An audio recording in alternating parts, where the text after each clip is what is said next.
주께서 생명의 길을 내게 보이시리니 주의 앞에는 충만한 기쁨이 있고 주의 오른쪽에는 영원한 즐거움이 있나이다. 아멘. 2021년 가을학기 목회신학대학원 영성 집회를 우리 앞에 펼쳐주신 주 하나님의 놀라운 사랑과 은혜에 감사를 드립니다. 이 집회를 통하여서 예수 그리스도의 이름으로 날마다 죽고 또한 주의 부활의 능력을 따라 함께 부활하는 당신의 귀한 목회신학대학원 원우들 다 될 수 있도록 하늘의 신령한 은혜와 복으로 함께하여 주옵소서. 예수 그리스도의 이름으로 기도합니다. 아멘. 다 같이 자리에 일어나셔서 찬송가 302장 이 시간 함께 온라인을 통해서 예배를 드리시는 분들도 가능하시면 여러분의 자리에서 일어나서 함께 찬송하시겠습니다. 찬송가 302장 함께 찬송합니다.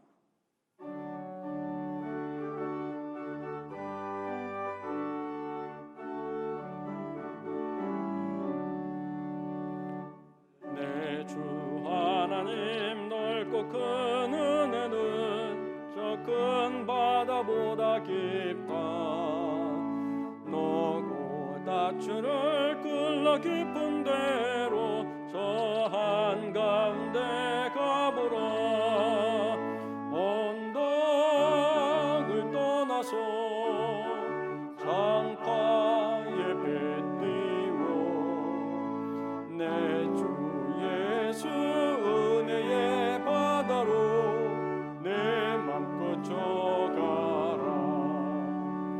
왜 너 인생은 언제나 거기서 저 큰 바다 물결 보고 금이 모르는 깊은 바닷속을 한 번 헤아려 안 보나.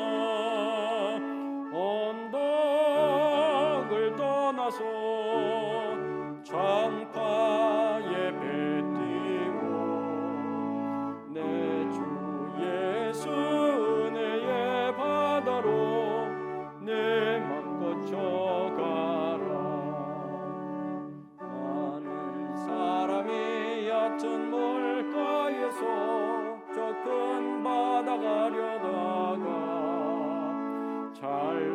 찰싹거리는 작은 바다 보고 마음 약하여 못 가네. 언덕을 떠나서 장파에 배 띄워 내 주 예수 은혜의 바다로 내 맘껏 져가라. 자고 가거라 이제 곧 가거라 저 큰 은혜 바다 향해. 자고 내 노를 저 깊은 데로 가라. 망망한 바다로 언덕을 떠나서 장파에 배 띄워 내 주 예수 은혜의 바다로 내 맘껏 져가라. 오늘 우리 예배를 위해서 대학원 대표이신 조병희 원우님 오늘의 기도를 인도해 주십니다.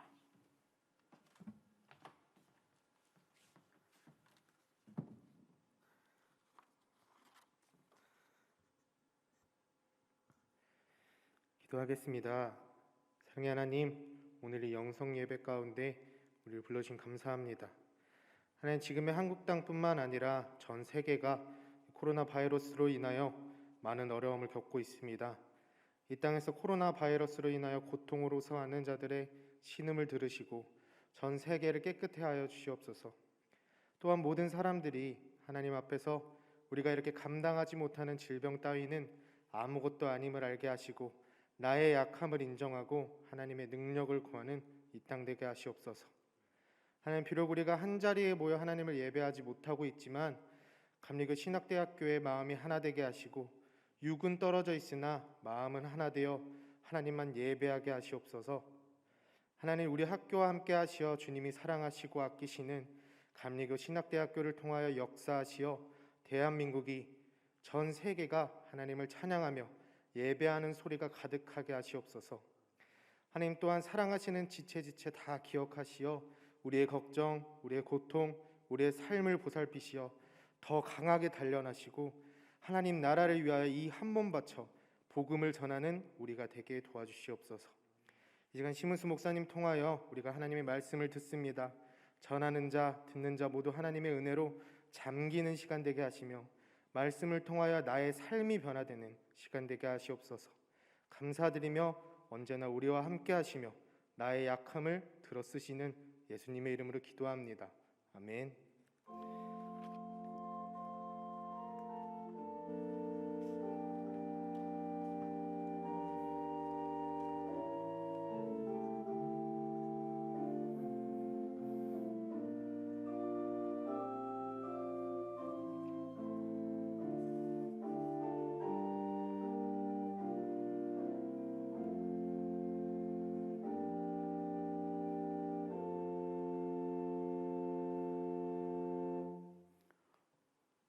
오늘 이 예배를 통하여서 하나님께서 우리에게 주시는 말씀은 누가복음 9장 23절과 24절에 있는 말씀입니다. 또 무리에게 이르시되 아무든지 나를 따라오려거든 자기를 부인하고 날마다 십자가를 지고 나를 따를 것이니라. 누구든지 제 목숨을 구하고자 하면 잃을 것이요 누구든지 나를 위하여 제 목숨을 잃으면 구원하리라. 이는 살아계신 하나님의 말씀입니다. 아멘. 광고의 말씀을 드리고 그다음에 목사님께서 말씀을 전해 주시겠습니다. 오늘 2021학년도 가을학기 시작할 수 있도록 우리에게 은혜를 허락하신 하나님께 먼저 감사를 드리고 또한 후배들에게 귀한 말씀으로 섬겨주신 심은수 목사님께도 감사의 말씀을 드립니다. 잠시 후에 제가 강사 목사님을 더 좀 구체적으로 여러분들께 소개를 해드리도록 하겠습니다. 두 번째 광고는 영성집회 시의 유의사항 안내입니다. 영성집회는 반드시 꼭 출석 체크를 하셔야 합니다. 이거 영성집회를 참석 안 하시는 것 또한 체풀 결석에 해당되는 것들 꼭 숙지해 주시기 바랍니다. 심은수 목사님을 다시 한번 소개하겠습니다. 심은수 목사님은 감리교 신학대학교 학부를 93년도에 입학을 하시고 또 우리 대학원 본대학원을 졸업을 하셨고 미국에 있는 웨슬리 신학교에서 목회학 박사를 하셨습니다. 베다니 교회에서 8년간 청년 사역을 잘 감당하셨고 또 지금 현재는 서대문구에 있는 은재교회에서 담임 목사님으로 사역을 하고 계십니다. 이미 목사님께서는 지난 주간에 학부 학생들을 위해서 두 번의 말씀 사역을 너무나 은혜롭게 잘 감당해 주셨습니다. 오늘 우리 목회신학대학원 원우들을 위해서 말씀을 전해 주실 텐데 날마다 죽는 사람이라는 제목으로 말씀 전하실 때 큰 은혜 받으시길 바랍니다. 네, 반갑습니다. 우리 목회신학대학원 원우들 이렇게 영상으로 뵙게 되었습니다. 저는 감리교 신학대학교 93학번 목사입니다. 이제까지 아마도 영성집회 오셨던 목사님들에 비해서는 조금 그래도 젊은 목사가 아닐까 싶은데요. 여러분들이 이제 담임 목사가 된 지 제가 6년 정도 되었습니다. 조금 젊은 목사가 여러분들과 함께 목회를 고민하고 또 우리가 어떤 길을 가야 할지 함께 말씀을 통해서 은혜를 나누려고 합니다. 저는 제가 93년도에 입학을 해서 1년 학교를 다니다가 휴학을 했는데요. 그때가 이제 우리 학내 사태가 있어서 좀 수업도 잘 못하고 어려운 시기를 보냈습니다. 우리 선배들 따라서 종합관에 그때 단식도 하고 그랬는데요. 그때 그 단식하는데 얼떨결에 따라갔다가 그게 국민일보인가 신문에 났습니다. 근데 하필 제 얼굴이 나와가지고 집으로 불려갔던 기억도 있습니다. 그런 시절을 보내면서 이제 감리교 신학대학을 공부를 마치고 졸업을 했는데요. 이 감신동산이 저에게 준 추억이 참 많습니다. 여러 가지 추억 중에 저는 좋은 사람들을 만났던 추억이 참 많이 남습니다. 좋은 선배들 함께 고민하고 함께 기뻐하고 함께 울고 또 여러 가지 신학적인 고민들뿐만 아니라 삶의 문제들을 함께 나누었던 그런 좋은 선배들과 친구들 지금까지 가고 있습니다. 그래서 여러분이 감신동산에 머무시는 동안에 좋은 교제를 많이 나누셨으면 좋겠습니다. 그게 평생 가더라고요. 목회 나와서 교제하는 목사님들도 계시고 좋은 친구들도 있지만 이때 만났던 감신동산에서 함께한 시간이 얼마나 좋았는지 그것이 좋은 관계로 오래 가는 것을 지금 경험하고 있습니다. 여러분들도 그 관계를 잘 이어가셨으면 좋겠고요. 그런 좋은 관계들보다 우선되고 또 우리가 늘 염두에 두어야 할 것이 있죠. 주님과 동행하는 일. 주님께서 우리를 이 동산으로 부르셨고 또 사명자로 부르셨습니다. 그래서 목회의 길 혹은 그와 유사한 하나님의 영광을 위한 길들을 여러분이 지금 걸어가고 계시고 또 준비하고 계실 것입니다. 예수님이 우리를 이렇게 부르신 것은 매우 획기적인 사건이죠. 우리가 자격이 있어서도 아닙니다. 우리가 능력이 있어서도 아닙니다. 당시 예수님 시대에 많은 사람들이 스승을 찾아가지 스승이 제자들을 자기를 따르는 자들을 찾아오는 일은 없었습니다. 예수님은 우리 곁에 오셨죠. 성육신 인카네이션으로 오셨는데 그냥 오신 것이 아니라 오셔서 우리를 한 사람 한 사람 지명하여 부르셨다는 것입니다.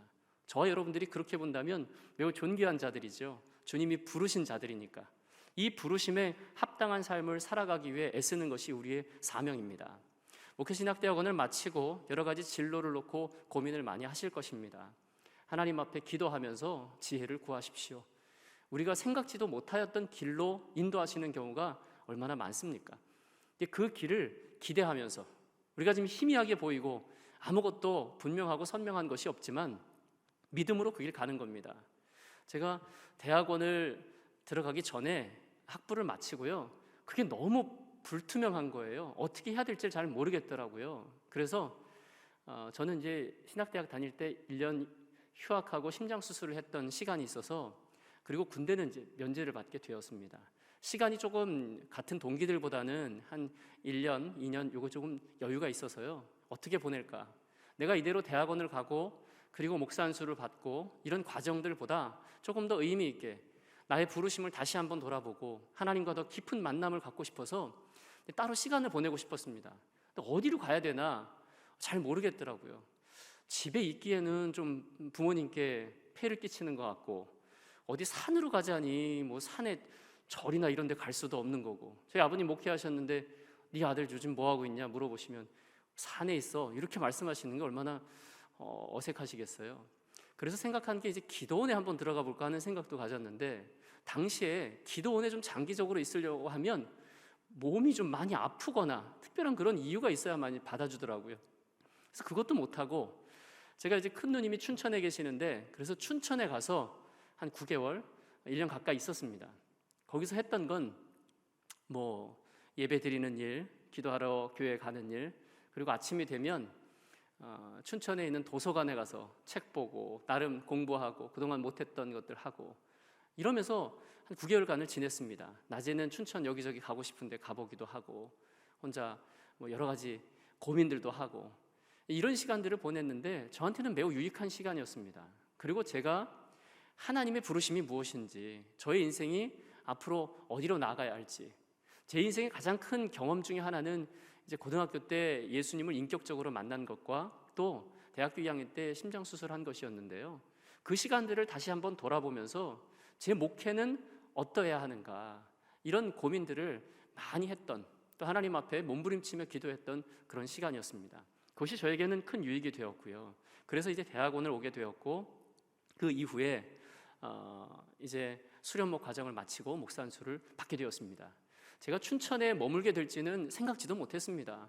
그리고 그 춘천에서 또 하나님의 새로운 인도하심을 기대하며 나아가게 되는데 우리의 인생을 이렇게 돌아보니까 예수님의 제자들도 갑자기 하루아침에 그렇게 예수님을 따라갈 줄이야 알았겠습니까? 생각지도 못하였던 부르심이었을 것입니다. 그리고 예수님이 가시는 곳을 3년 동안 함께 동행하면서 예수님이 하나님 나라를 증거하시는 것을 체험했고요. 그리고 그 이후에 그들의 겪었던 일들이 두려움이었을 것입니다. 예수님이 갑자기 십자가 지시고 또 부활하시고 그리고 제자들에게 다시 찾아오시는 이런 일련의 과정들이 그들에게는 생각지도 못하였던 일이었을 것입니다. 예수님께서 그토록 말씀하시긴 했지만 그들이 기대했던 하나님의 나라, 그들이 소망했던 예수님의 그 공생애와 또 예수님께서 이 땅에 왕으로 오신 것에 대한 기대, 여러 가지 부분들이 아마 조금 엇박자가 나지 않았나 싶습니다. 하나님의 역사는 우리의 기대와 다른 방향으로 흐를 때가 많습니다. 여러분의 앞길도 어쩌면 그럴지도 모릅니다. 제가 그 이후에 이제 대학원을 마치고 수련목을 하고 그리고 여러 가지 사역지를 결정하는 부분에 있어서도 하나님은 제 뜻대로 인도하지 않으셨습니다. 제가 춘천에서 1년 머물렀기 때문에 춘천에 대한 좋은 추억이 많아서 춘천에 가고 싶은 마음이 많았습니다. 기도하는 중에 춘천중앙에 청소년 목회자로 그렇게 사역하는 것을 일정 부분 이야기를 나눴는데요. 결국 거기에 못 가게 되었습니다. 하나님이 어떨 때는 막으시기도 하고 어떨 때는 가기 싫은데 막 보내기도 하시더라고요. 여러분이 이 감신동산에 오게 된 것도 어쩌면 여러분의 계획과 의지가 담겨 있을 수도 있지만 한편으로는 전혀 생각지도 못하였던 자리일 수 있습니다. 그런데 하나님은 정말 세밀하신 분이세요. 그래서 하나하나 다 우리의 앞길을 여호와 이레로 예비하셔서 마치 아브라함에게 이삭을 바치라고 하실 때 그냥 바치라고 하시는 것이 아니라 그의 믿음을 시험하시지만 동시에 하나님께 바쳐질 순양을 준비해 놓지 않으시냐고요. 우리의 인생이 거의 그렇습니다. 그러니 여러분이 지금 공부하시면서 인생의 길, 사역의 길, 내가 원하던 길이 막힌다고 낙심하지 마십시오. 그리고 또 여러분의 길이 여러분이 생각한 대로 막 탄탄대로를 걷는다고 교만해서도 안 될 것입니다. 하나님의 인도하심과 하나님의 뜻대로 우리는 살아가야 할 존재이기 때문에 그렇습니다. 오늘 예수님께서 제자들을 부르신 이 말씀을 통해서 우리가 어떤 목회자로 또 어떤 그리스도인으로 살아가야 할지를 다시 한번 정리해보고 그리고 이 시간을 은혜롭게 그렇게 보냈으면 좋겠습니다. 예수님 말씀하십니다. 나를 따라오려거든 자기를 부인하고 날마다 제 십자가를 지고 나를 따르라. 우리가 예수님을 따르는데요, 예수님을 따르면서 붙잡는 게 너무 많습니다. 예수님을 따르면서 생각이 너무 복잡합니다. 머리가 커지는 거죠. 예수님은 그냥 무조건 다른 조건이 없습니다. 나를 따르라. 예수님을 믿는다고 하는 건 모든 것의 우선순위, 모든 가치의 최고의 정점에 예수님을 두는 것입니다. 우리는 예수님을 우선순위에 두지 못하고 다른 것을 자꾸 복잡하게 생각하다 보니까 우리의 믿음이 흔들리거나 헷갈리는 거죠. 예수님이 원하시는 건 그냥 믿음의 주요 온전하게 하시는 예수님 바라보고 예수님이 인도하심이 어디에 있는지를 날마다 깨어있는 것입니다. 그러면 그분이 우리의 인생을 그냥 알아서 인도해 주십니다. 여기서 알아서 인도해 주신다는 건 내가 아무것도 하지 않아도 된다는 의미가 아닙니다.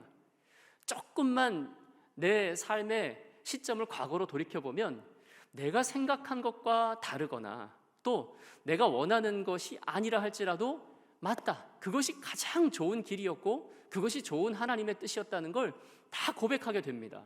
그런데 우리는 지금 이 시점에 하나님이 인도하시는 것에 대해서는 확신을 잘 가지지 못할 때가 많습니다.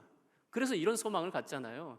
조금 더 나은 자리, 저런 자리에 있다면 내가 더 열심히 헌신할 수 있을 텐데, 저 자리로 가면 내가 하나님께 정말 멋지게 헌신할 수 있을 것 같은데, 이런 막연한 희망을 갖기도 합니다. 그런데 여러분, 우리가 주님과 함께하는 인생, 주님을 따라가는 인생이 중요한 것이지 어느 자리가 더 하나님께 축복받은 자리이고 어느 자리가 덜 축복받은 자리가 있겠습니까? 그것은 우리 인간적인 생각일 때가 참 많습니다. 제가 우리 학부와 대학원생들과 함께 이틀 동안 나눴던 말씀이기도 한데요, 저는 제가 하나님과의 관계 속에서 이런 마음을 가지려고 노력해 왔습니다. 지금도 그런데요, 제가 부교육자로 꽤 긴 시간을 보냈더라고요. 수련목 포함한다면 수련목 3년에 부목사 3년, 다른 교회에서 이제 10년, 16년이라고 하는 부교육자의 시간을 보냈습니다. 그때 이제 부교육자 후반부가 되니까 사람들이 물어봅니다. 목사님 언제 담임 나가십니까? 마치 사람들이 저한테 하는 말은 담임 목회가 전부인 것처럼 그렇게 생각하도록 하는 그런 분위기가 많이 있었습니다. 그런데 저는 부교육자로서의 사역하는 것도 너무 행복했습니다.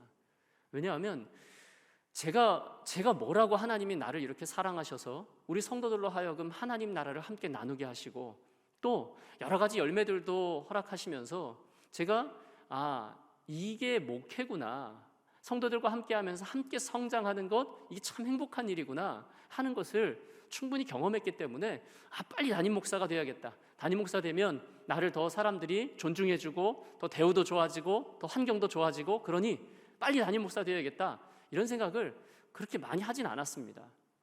그 이유 중에 하나는 주변에 먼저 담임 목회를 나가신 선배님들, 우리 선배들의 모습을 보니까 담임이라고 하는 것도 이거 굉장히 큰 부담이겠구나 하는 생각들을 가졌기 때문이기도 합니다.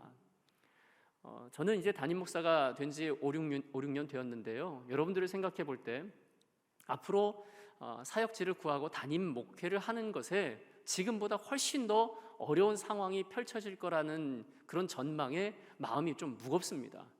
지금 코로나 때문이기도 하지만 교회적인 환경이 담임 목사의 권위를 잘 존중해주고 성도들도 예전만큼 그렇게 열심히 헌신하거나 그러지 않는 분위기가 지금 많이 퍼져가고 있습니다. 그래서 목회하는 것이 예전만큼 내가 열정적으로 막 한다고 열매가 있거나 교회가 막 쇄신되거나 성도들의 변화를 볼 수 있거나 그런 시대가 아닌 것처럼 여겨지기도 합니다.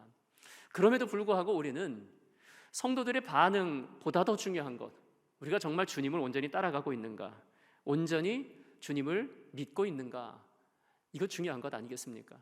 제가 청년 사역을 많이 하면서 주례도 뜻하지 않게 많이 좀 했습니다. 지금 담임이 된 이후로도 우리 교회에 이제 결혼하는 청년들이 마침 꽤 있어서 결혼식을 많이 집례하고 주례를 했는데요. 그때 제가 꼭 하는 말이 있습니다. 결혼식은 장례식이다. 결혼이라고 하는 건 내 이전의 삶을 포기하고 내려놓는 것을 의미합니다. 그래서 이 사람과 함께 새로운 삶을 시작하는 것이죠. 나의 기준을 여전히 갖고 있어서 내가 싱글일 때 혼자 살았던 삶을 그대로 살아간다면 굉장히 불행한 일을 겪게 될 것입니다. 결혼을 한다는 건 이전에 나는 죽고 이 사람, 내가 사랑하는 이 사람과 함께 우리가 가장 바람직한 길이 무엇인지, 그리고 더 내가 사랑이 많다면 내 배우자가 원하는 것이 무엇인지 그 사람에게 맞추어서 행복한 가정을 이루어가는 것입니다. 마치 이스라엘 백성들이 홍해를 건너고 요단강을 건너서 가나안에 이른 것처럼 그 이전의 삶을 단절하는 것입니다. 그 이전의 삶을 끊어버리고 새로운 세상과 새로운 땅에서의 기준으로 살아가는 것, 이것을 의미하지요. 이스라엘 백성들이 바다에서 세례를 받았다, 이렇게 신약의 서신서에 말씀하고 있습니다. 우리도 세례를 받고 이제 옛사람을 벗어버리고 새 사람이 되는 것처럼 주님이 우리에게 원하시는 건 날마다 자기를 부인하고 제 십자가를 지고 나를 따르라, 이렇게 말씀하십니다.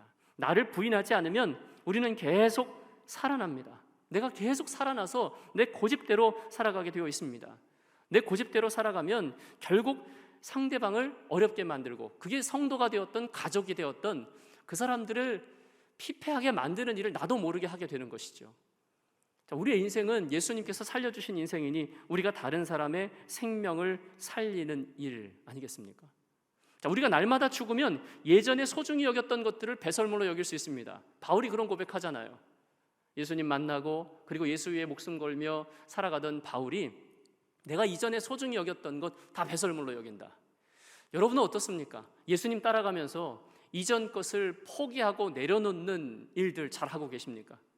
제가 목사로서 저의 삶을 돌아볼 때도 이게 참 갈등이 되고 고민이 될 때가 많더라고요. 목사로서 목회의 길을 이렇게 가는데 사람들이 목사를 평가하는 기준도 있습니다. 제가 청년 사역할 때 어느 교회, 좀 큰 교회 집회를 갔는데요. 수련회가 있어서 갔더니 그 교회 담임 목사님이 저한테 이렇게 물어보시는 거예요. 신 목사님, 거기는 부목사님이 몇 명 있어요? 이렇게 물어보시더라고요. 제가 그때 시점으로는 부목사님이 한 분 계셨고 수련목 전도사님이 2분 계셨는데 제가 부목사님 1명입니다. 수련목 2이 있고요. 이렇게 말씀드리는데 왠지 좀 주눅이 드는 거예요. 이분이 기대했던 건 우리 교회 청년부 이렇게 강사로 오시면 부목사도 많고 좀 큰 교회 목사가 오는 거 아닌가, 어쩌면 이런 생각을 하셨을지도 모릅니다. 우리가 이 규모라고 하는 것에 많이 현혹될 때가 있습니다. 그래서 저도 우리 교회가 좀 더 부흥하고 더 커지면 다른 사람들 앞에서 나 자신을 내세우는 게 조금 더 당당해질까? 이런 생각도 갖게 되는 것입니다. 사실 이건 비본질 아닙니까? 하나님 앞에 갔을 때 너 얼마나 착하고 충성된 종으로 일했냐? 너 얼마나 나를 사랑했느냐? 얼마나 양들을 위해서 헌신하고 희생했느냐?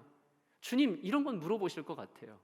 네 어느 교회에서 어떤 규모에서 얼마나 성장시켰고 얼마나 부흥시켰고, 이게 과연 우리의 본질적인 질문일까?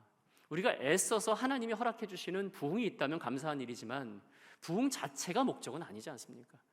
진정한 내가 예수님의 제자로서 예수님 따라가면서 어디 시골이나 어디 약한 교회에서 성도 한두 사람 붙잡고 평생 목회하시는 분들도 있을 것입니다. 제가 청년 사역하면서, 저는 대형 교회에서 청년 사역을 했기 때문에도 이기도 하지만 좋은 사람들을 많이 만나서 교회가 부흥했습니다. 청년 교회가. 그런데 저는 그렇게 생각해요. 제가 아니라 누가 와서 그 정도 하면 다 부흥하는 교회였다, 저였기 때문에 꼭 부흥했다라고 생각하지도 않습니다. 그리고 그 사역 딱 내려놓는 순간 아무것도 아니더라고요. 아마도 그 큰 교회 목사님들이 은퇴하실 때 이런 마음을 가지시지 않을까 막연히 추측을 해보았습니다.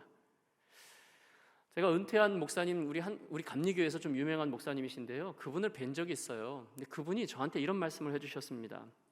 신 목사, 나는 두려울 때가 있어. 그래서 뭐가 두려우세요, 목사님? 그랬더니 내가 잊혀지는 게 두려워, 이런 말씀을 하시는 거예요. 교회도 많이 부흥시켰고 열심히 사역하면서 진짜 조금도 쉬지 않고 그렇게 평생을 목회하신 분이 나중에 은퇴하시고 시간이 지나가면서 굉장히 허전함과 허무함이 그분에게 찾아오는 것을 볼 수 있었습니다. 자, 우리가 다 비슷한 길을 갈 수 있는데요, 그 길을 어차피 가게 될 거라면 우리 지금 미리 좀 준비하면 어떨까? 우리가 지금 쥐고 있는 것, 우리가 열심히 하고 있는 것, 이게 과연 하나님이 원하시는 것일까 질문하고, 그게 비본질이라면 과감히 내려놓는 훈련도 해야겠다. 그리고 정말 우리가 붙잡아야 될 예수 그리스도와 십자가, 그분의 부활을 통해서 우리가 얻게 될 생명, 그것을 우리가 소망하며 나아간다면 이 땅에서의 삶이 바울이 말하는 것처럼 주 안에서 날마다 기뻐할 수 있는 삶이 될 줄로 믿습니다. 여러분, 그래서 지금 저는 이렇게 평가합니다. 제 삶에, 또 저와 함께하는 성도들의 삶에 시간을 돌아보십시오. 내가 시간을 어떻게 활용하고 쓰고 있느냐, 내가 물질을 어디에 쏟고 있느냐, 그리고 나의 재능, 달란트, 은사, 이걸 어디에 쏟고 있느냐, 결국 이제 마음의 문제이기도 하겠지만 있죠. 이런 것들을 내가 어디에 쏟고 있는지를 잘 생각해 보시면 사람은 그것에 관심을 갖는 만큼 우리의 인생이 좌우되고 우리의 신앙이 좌우됩니다. 이게 확정 편향이라는 표현을 쓰나요? 자기가 생각하고 자기가 듣고 믿는 대로만 그걸 계속 강화하는 경향이 있습니다. 그래서 우리가 항상 질문하고 품어야 되는 것은 주님이 나를 어떻게 인도해 가실지, 주님이 나를 어디로 이끄시는지에 늘 깨어 있어야, 귀를 열어야 하나님의 인도하심에 바로 서 있을 수 있습니다. 저와 함께 사역했던 우리 신약 교수님, 김충현 교수님이 계시는데, 하나님과 함께하는 시간, 하함시라 그러죠. 짜이트 미트 고트, 이렇게 독일어로 하더라고요. 그거를 이분이 20년 정도 하셨대요. 얼마 전에 만나서 말씀 나누는데 이제 그게 책으로 나오더라고요. 독일에서 가장 유명한 묵상집인데 그걸 20년 전부터 묵상하시고 또 좋은 내용들은 번역해서 사람들에게 막 제공하는 일을 계속 해오셨습니다.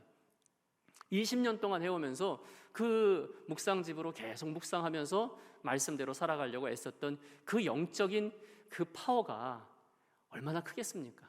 날마다 그리스도와 함께 죽고 그리스도와 함께 살고 그분의 인도하심에 깨어있는 삶.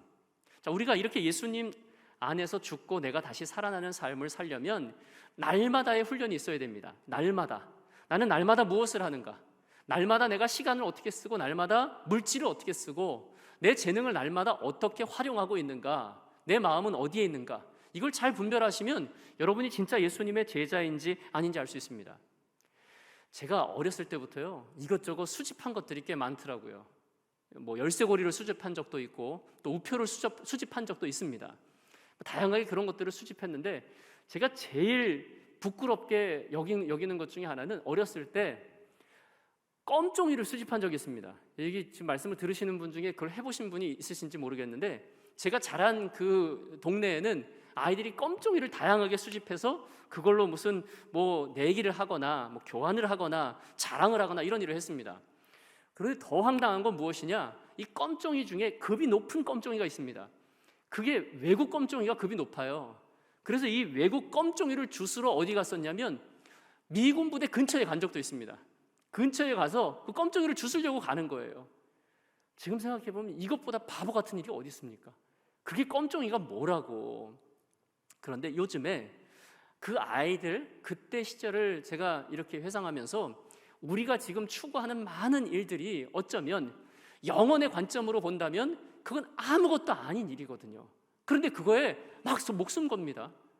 뭐 그런 분들은 저는 뭐 명품이나 이런 것을 꼭 무조건 가지면 안 된다 이런 주의도 아닙니다. 정말 나에게 소중한 명품이 있을 수 있고요. 그것 때문에 내 삶에 활력이 있을 수도 있고 뭐 그거 하나로 그 사람을 다 평가할 수는 없지만 이 명품에 그게 가방이 됐든 뭐 무엇이 되었건 그거에 빠져가지고 막 살아간다면 과연 우리의 삶이 행복할까요? 존재가 빈약하면 겉으로 드러나는 것 소유에 집착하게 되어 있습니다. 겉으로 드러나는 타이틀을 그것만 붙잡고 연연하려는 경향을 띠게 되더라고요. 목사도 마찬가지입니다.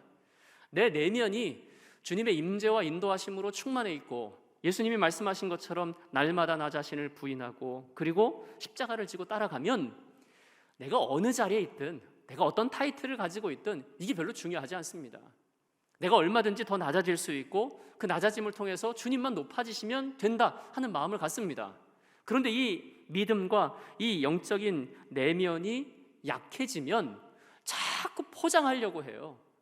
그래서 내가 더 신령한 목사인 것처럼 보이려고 하고 가식적으로 하는 일들, 이중적으로 하는 일들이 나타나기도 합니다.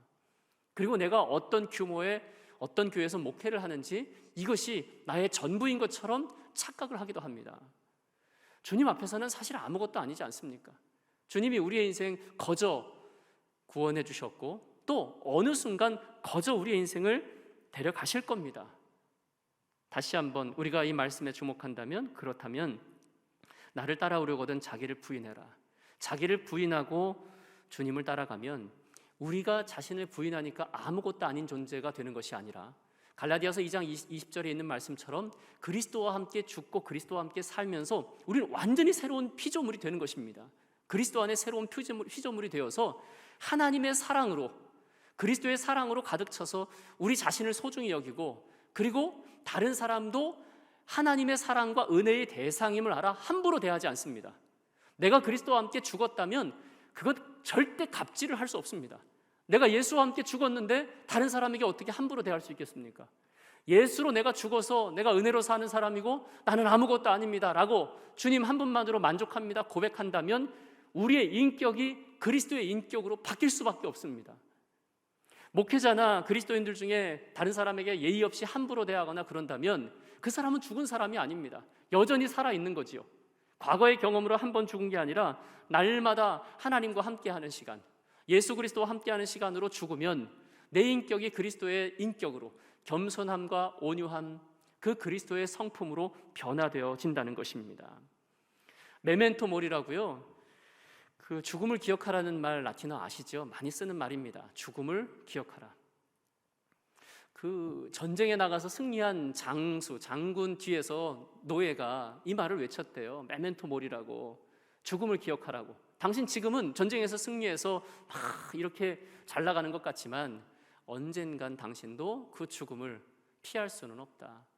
자, 우리가 모든 삶에 있어서 이런 겸손함을 가져야 할 것입니다. 하나님 앞에서 나는 죽을 수밖에 없는 존재다.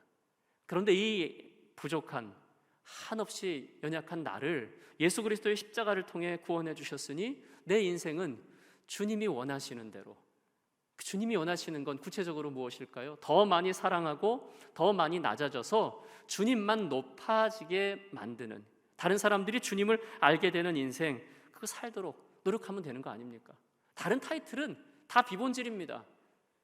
한경직 목사님의 그 육성 유언 들어보신 분들 있을 겁니다. 거기에 이런 말씀을 하세요. 무슨 재산을 소유한다는 것은 어딘가 모르게 부끄러운 생각이 든다. 모든 목회자가 다 한경직 목사님과 같은 상황은 아니라는 걸 전제합니다.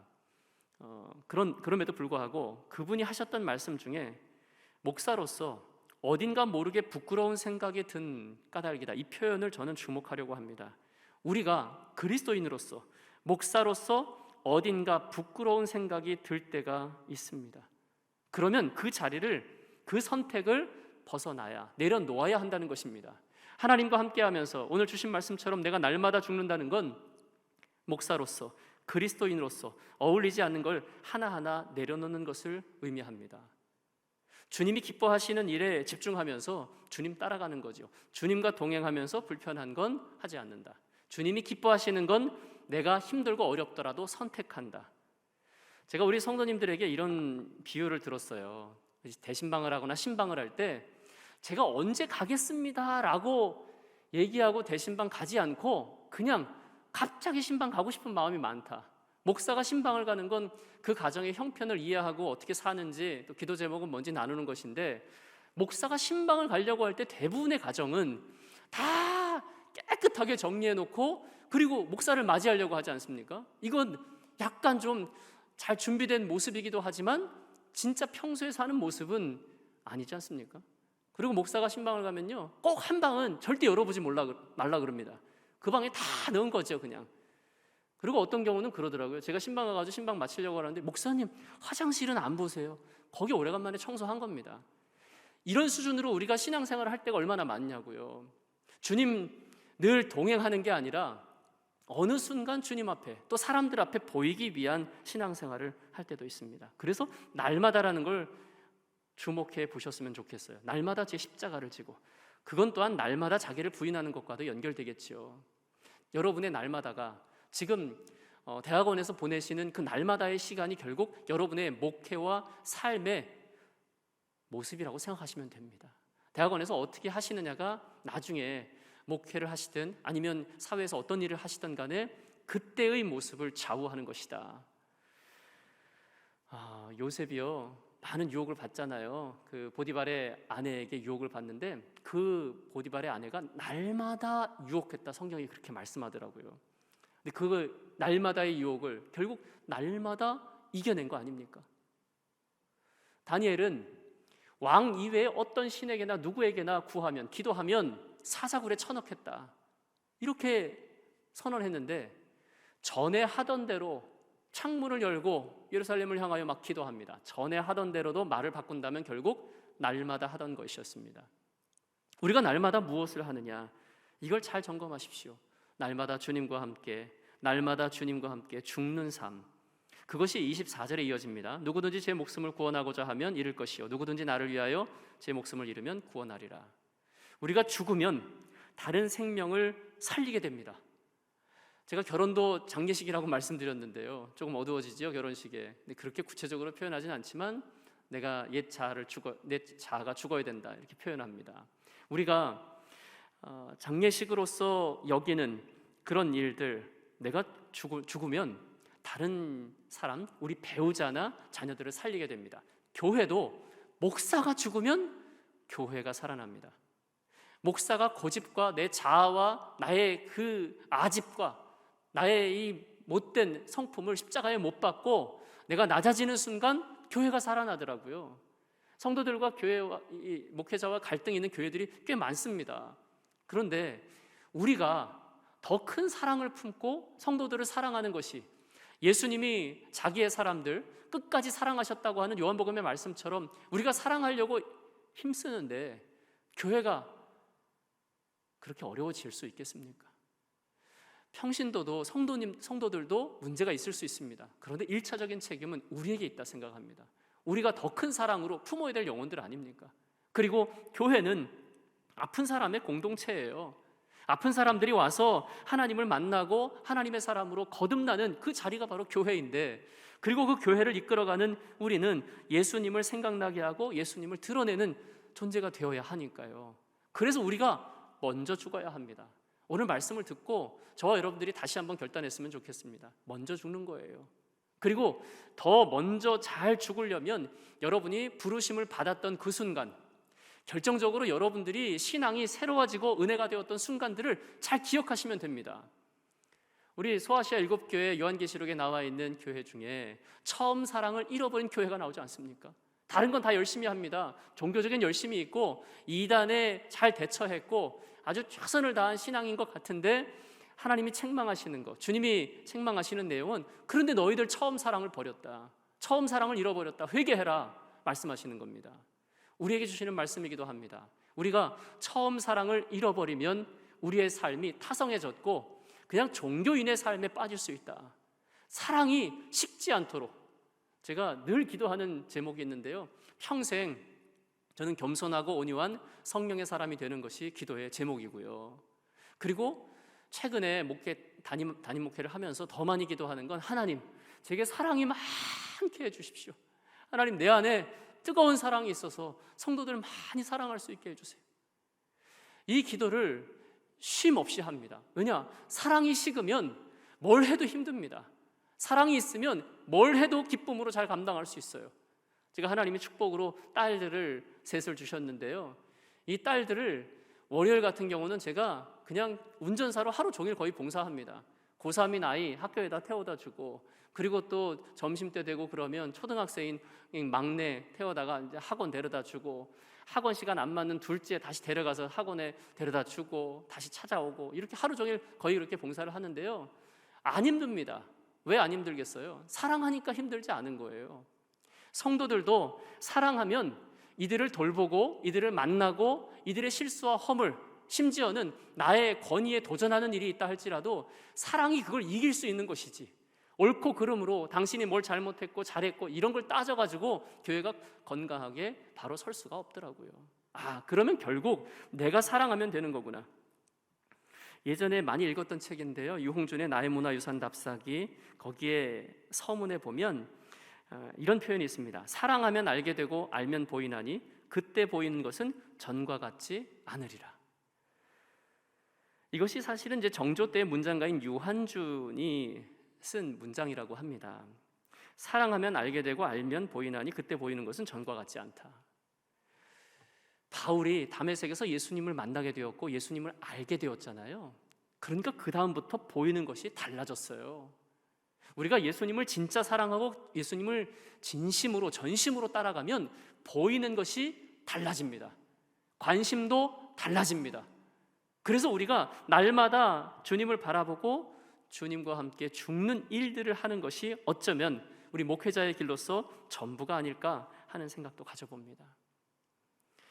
우리 교회는 이런 약한 자들이 모여서 함께 그리스도와 함께 죽고 또 서로를 살리면서 우리가 하나님 나라를 이루는 공동체잖아요. 이 일은 이제 목사가 제일 먼저 잘 감당해야 되는데, 제가 그 표현이 떠오르더라고요. 여러분, 환향녀라는 말 들어보셨죠? 이 환향녀, 이것은 이제 뭐 남편을 두고 바람을 피거나 몸가짐이 좋지 않은 여자를 지칭하기도 하는 건데, 이 어원을 보니까 1636년 병자호란 때, 그때 많은 사람들이 청나라 군사들에 의해서 인질로 끌려가게 됩니다. 당시 조선 인구가 한 1000만 명 정도가 되었는데 청나라로 납치된 조선인만 수십만 명이 됐대요. 그러니까 얼마나 많은 여인들, 많은 사람들이 포로로 끌려간 것입니까? 그런데 이들이 그 이전에 했던 일들도 있고, 지금 이 경험을 통해서 뭘 하려고 하냐면 인질 장사를 벌인 거예요. 데려다가 돈을 받고 다시 포로, 그 여자들, 데려갔던 여자들을 돌려주는데요, 그 여자들에게 돈을 주고 다시 그 사람을 되찾을 수 있는 지분도 얼마나 되겠습니까? 그러니 우리나라가 역사적으로 이런 큰 아픔들을 겪었다는 걸 생각하니까 마음이 좀 많이 무거워지기도 합니다. 그때 어쨌든 돌아온 여인들을 환향, 고향으로 돌아오다 라고 하는 표현으로 환향녀라고 불렀습니다. 대부분 사대부 집안들의 이제 여인들이기도 했는데요, 왜냐하면 돈이 돼야 되니까. 근데 그렇게 사대부 집안 여인들이 끌려가면 집안에서 며느리를 다시 맞아들이는 거예요. 그래서 다시 돌아와도 그 집에 며느리로 들어갈 수도 없는 이런 일들이 벌어져서 정자나무에 목을 매거나 혹은 강물에 몸을 던지는 그런 여인들도 되게 많았답니다. 이게 사회 문제가 돼서 너무 많아지니까 그때 이제 인조가 최명길의 진언에 따라서 궁여지책으로 회절의 강을 만듭니다. 제가 지금 목회하고 있는 동네에도 홍제천이 있는데요, 그 홍제천도 회절의 강으로 지정되었던 장소이기도 합니다. 강원도 소양강, 충청도 금강, 황해도 예성강, 평안도 대동강, 한양에는 홍제천 이렇게 있어서 여기에 가서 몸을 씻으면 회절한 것이다, 이렇게 이제 인정해 주는 거예요. 그런데 여러분, 사람들이 이걸 또 인정하지 않는 겁니다. 그 강에 가서 몸을 씻어도 그 여인을 받아주지 않아서 성 밖에 같이 모여 살기도 하고 구걸하는 인생, 매춘을 하기도 하고 그런 어려운 인생들을 산 사람들이 많았다고 합니다. 이렇게 이 비극이 대물림되어서 청에서 임신하고 돌아온 여인들이 낳은 자식, 그 자식을 호로자식, 호로라고 하는 말이 북방 오랑캐 흉노를 낮추어서 쓰는 말이니까 호로자식이란 말, 그것이 이제 후레자식, 여러 가지 말들로 바뀌게 되었죠. 자, 그런데 저는 이 환양녀를 생각하면서 우리 교회가 이런 일들을 반복하면 안 되겠다는 생각을 가졌습니다. 우리 교회가 성도들을 품고 함께 신앙생활을 하면서, 특별히 주의 종들이 성도들을 품을 때 그들이 가지고 있는 과거의 아픔이나 상처와 어떤 부분들로 그를 더 잘 받아들이지 못하거나, 또 성도들끼리도 그 사람의 과거를 알기 때문에 서로 불편한 일들, 사실 이런 것이 없어야 되는 공동체가 교회 아니겠습니까? 예수 그리스도께서 주의 보혈로 우리의 죄와 허물을 다 씻어주셔서 새로운 피조물을 만들어 주셨어요. 그렇다면 우리는 새롭게 거듭난 자들로 하나님 나라의 공동체를 이루어야 하고, 우리 자신도 그 다른 환양녀라고 여겨지는 그런 죄인된 사람들을 품고 그들이 하나님의 사람으로 거듭나도록 도와주는 일을 해야 할 것입니다. 교회 안에 혹시 요한복음에 나와 있는 가늠한 여인에게 돌을 던지려는 사람들로 교회가 이루어져 있다면 하나님이 얼마나 가슴 아파하시는 일이겠습니까? 그런 가늠한 여인이 온다 하더라도 그가 회개할 수 있는 기회를 열어주고 그가 거룩하고 의롭게 살아갈 수 있도록 그 영혼을 품을 수 있는 마음, 예수님은 세리와 죄인들, 그들의 친구다라는 별명을 가지셨습니다.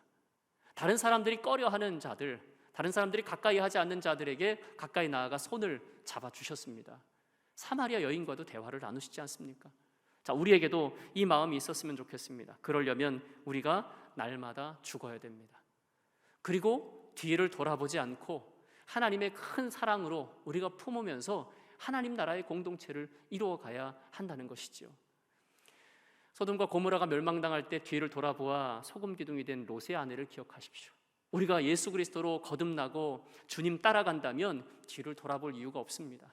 뒤를 돌아보는 자들을 오히려 예수님을 바라보도록, 믿음의 주여 온전하게 하시는 예수님만 바라보자고 함께 손잡고 나아가는 것이 우리의 사명 아니겠습니까? 그래서 날마다 우리는 언제 하나님이 부르실지 모른다고 하는 실제적인 죽음 앞에 서야 하는 삶이기도 합니다. 제가 청소년 사역할 때랑 여러 가지 사역에 이런 걸 많이 했습니다. 청소년 사역하면서는 청소년들에게 그 죽음 체험을 한번 했으면 좋겠다. 죽음이 멀리 있는 것이 아니다. 우리의 인생이 생각보다 짧은 것이다 라는 것을 가르쳐주고 싶었어요. 어디서 제가 보니까 관 체험을 하더라고요. 우리가 관에 들어가는 체험을 미리 하는 거지요. 그래서 실제 관을 아주 두껍진 않았지만 이 베니아 합판으로 만들었어요. 관을 만들어가지고 거기에 잠깐 들어갔다 나오는 거예요. 선생님들도 들어갔다 나오고 아이들도 들어갔다 나오고, 들어가면 망치질하면서 못 박는 것처럼 하고 했거든요. 선생님이건 애건 들어갔다 나오면 다 눈물 범벅, 콧물 범벅이 돼 있어요. 왜냐? 그걸 하는 동안에 실제로 장례식 예문이나 장례식이 하는 것처럼 그렇게 진행을 해봤거든요. 우리가 하나님이 언제 우리를 부르실지 모른다는 마음, 메멘토 모리, 죽음을 기억하면서 주님이 부르시는 그날까지 이 땅의 가치로 사는 것이 아니라 내가 날마다 죽고 내가 날마다 죽어 다른 생명을 살릴 뿐만 아니라 부활의 소망을 품고 그렇게 살아가는 일. 바울도 고린도전서 15장이 부활장인데요, 거기서 바울이 고백합니다. 나는 날마다 죽는다. 날마다 죽는다는 건 결국 다시 말해 부활의 소망을 품고 이 땅에 소망을 두는 것이 아니라 하늘의 소망을 두고 하늘에 뿌리를 두고 살아간다는 것을 의미합니다. 유언장을 써보는 것도 좋습니다. 여러분이 오늘 짧게라도 남겨진 자들에게 유언장을 한번 써보십시오.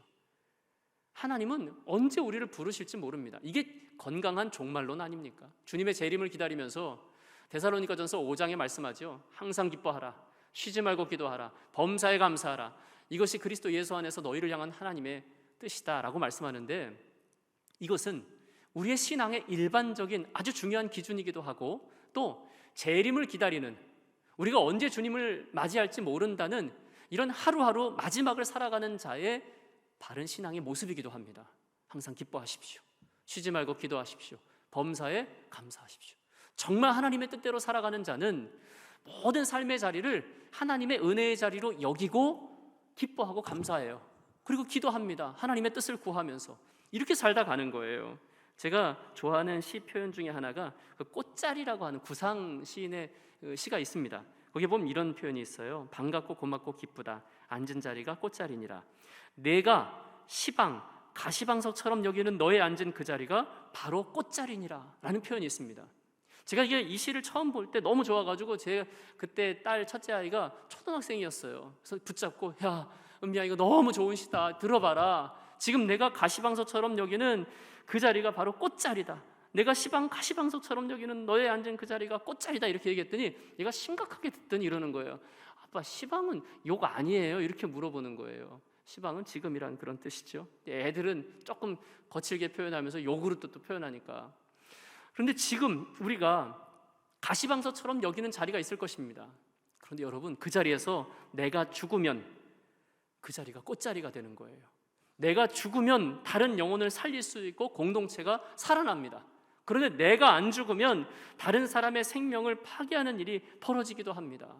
초대교회를 보십시오. 함께 모여서 떡을 떼고 함께 기도하고 사랑하면서 그때 얼마나 복음의 능력이 충만했습니까? 물론 그 초대교회도요, 그 이후의 시간들을 보면, 상황들을 보면 교회 안에 갈등도 생기고 어려움도 있어요. 저는 그게 진짜 교회라고 생각해요.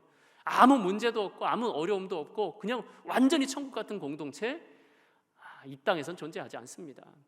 초대교회라고 하는 것에 너무 이상적인 생각들을 갖고, 우리 교회는 뭐 교회도 아닌 것 같고, 우리 교회는 왜 이렇게 문제가 많나 생각할 수 있는데요, 교회들 하나하나 들여다보면 완전한 교회는 없습니다. 우리가 다 불완전하기 때문에 그렇잖아요. 그래서 그리스도의 살과 피를, 떡과 포도주를 먹고 마시는 성만찬을 하는 것은 우리가 주님과 함께 죽은 인생입니다, 나는 죽은 인생입니다 하는 그 고백 속에 들어가는 것을 의미합니다. 이번 새 학기를 맞이하면서 여러분 결단하셨으면 좋겠어요. 내가 이번 학기에 더 주님과 함께 죽겠습니다. 주님 온전히 따라가겠습니다. 제 십자가 지겠습니다. 그 사명이 있는 한 우리는 행복하게 사역할 수 있습니다. 제가 얼마 전에 읽은 그 바베트의 만찬이라고 하는 작은 소설이 있습니다.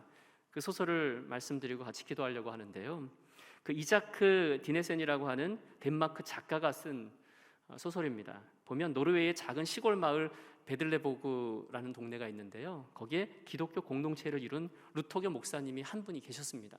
그분의 두 딸이 있었는데 마르티네와 필리파입니다. 이 두 딸을 두고 아버지가 이제 세상을 떠났습니다. 근데 그 이 딸들이 굉장히 아름답고 우아한 여인들이라 여기저기서 청혼한 사람들이 있었습니다. 유명한 장교가 청혼을 하기도 했고요, 또 프랑스의 유명한 가수가 와서 함께 머물면서 청혼을 하기도 했습니다. 뭐 이런 과정들이 있었는데요, 그 아버지 목사님이 돌아가신 이후에 함께 이루었던 공동체가 흔들리기 시작했습니다. 갈등이 생기고 질투와 원망, 다툼, 이런 것들이 막 커졌습니다. 그런데 이 두 여인의 집에 청혼을 했던 사람 중에 하나인 아실 파팽이라고 하는 이 가수가 편지를 보냅니다. 바베트라고 하는 이 여인을 좀 받아줬으면 좋겠다. 이 두 여인의 삶도 그렇게 넉넉하지 않았는데 누구를 좀 받아들여 달라는 게 쉽진 않았습니다. 그런데 뭐 사례를 주지 않아도 되니까 같이 살게만 해달라고, 프랑스 혁명의 소용돌이 속에서 남편과 아들을 비롯해서 모든 것을 잃어버린 여인입니다. 좀 받아주십시오. 그래서 받게 돼요.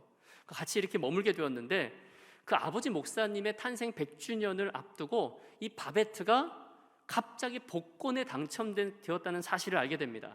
10,000프랑을 받게 되는데요, 그 10,000프랑이 뭐 현대 가치로는 뭐 한 1억 정도 된다고 합니다. 근데 어쨌든 그 큰 돈에 당첨이 돼서 그러면 이 여인이, 함께 머문 바베트라고 하는 여인이 떠날 것이다 생각했습니다. 아닙니다. 자기가 그 목사님 탄생 100주년의 식탁을, 그 잔치를 자기가 준비해보고 싶다고 합니다. 그래서 휴가를 내서 여러 가지 식재료들을 구하기 시작하는데 그 식재료 중에는 뭐 되게 황당한 것도 있었습니다. 뭐 거북이를 사온다거나 뭐 이상한 식재료들을 사오니까 동네 사람들이 이 사람 악령에 쓰인 사람이 아닌가, 좀 이상한 사람 아닌가, 이런 불편함들이 생겼습니다. 그리고 나서 어쨌든 우리 조용히 그 여인이 준비하는 식탁을 맞이하자 해서 12사람이 모이게 되었습니다.